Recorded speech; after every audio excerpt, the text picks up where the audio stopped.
আপোনাৰ আমাৰ শৰীৰৰ বাবে মহৌষধ স্বৰূপ ঔটেঙা। আপুনি বাৰু ঔটেঙা খায় নেকি অথবা ঔটেঙা ভাল পায় নেকি? আপুনি মহৌষধ স্বৰূপ ঔটেঙাৰ উপকাৰিতাৰ বিষয়ে বাৰু জানেনে? জানো আহক ঔটেঙাৰ খোৱাৰ উপকাৰিতাসমূহ।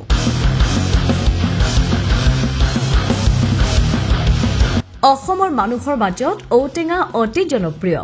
গাঁৱে ভূঞে অতি সহজলভ্য ঔটেঙা অতি ঔষধি গুণসম্পন্ন।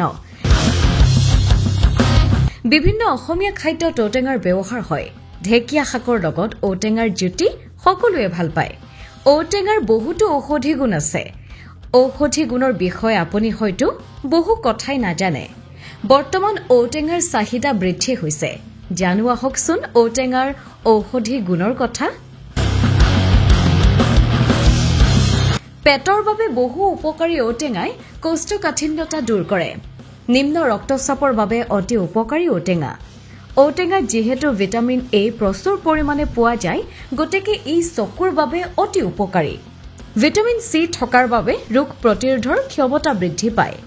ঔটেঙাৰ ভিতৰৰ জিমটো চুলিৰ বাবে উপকাৰী। মূৰৰ উফিও দূৰ কৰে। বহুদিনীয়া বিষৰ উপশমৰ বাবে ঔটেঙা অতি উপকাৰী। শৰীৰৰ উত্তাপ বৃদ্ধি পালে অথবা পেটত গৰম সোমালে ঔটেঙা খালে ভাল। লিউকেমিয়াৰ দৰে গুৰুতৰ ৰোগ নিয়ন্ত্ৰণৰ ক্ষমতাযুক্ত। অসমীয়া মানুহে ঔটেঙাৰ মাছৰ আঞ্জা, দাইলত দি অম্বল বনাই চৰ্বত, আচাৰ আৰু চাটনি কৰি খাই ভাল পায়। আন বহুতে জাম, জেলি আদিও প্ৰস্তুত কৰে।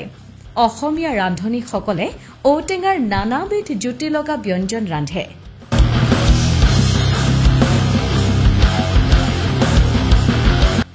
তাৰ কিছুমান হ'ল মাটি দাইলৰ লগত ঔটেঙাৰ আঞ্জা, মচুৰ দাইলৰ লগত ঔটেঙা, ঢেকীয়া শাকৰ আঞ্জা, মাছৰ ঔটেঙা আঞ্জা, কোমলীয়া ঔটেঙাৰ কলিৰ চৰচৰি ভাজি, ভাতত সিদ্ধ কৰা ঔটেঙাৰ পিটিকা ইত্যাদি।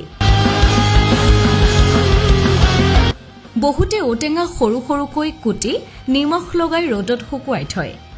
কেঁচা ঔটেঙা ফ্ৰিজত এমাহলৈকে সংৰক্ষণ কৰি থব পাৰি। অসমীয়া জনজীৱনত অতীজৰে পৰা ঔটেঙাই বিশিষ্ট স্থান লাভ কৰি আহিছে। গতিকে আহক ঔটেঙা খাই আমাৰ শৰীৰক নিৰোগী কৰি ৰাখো।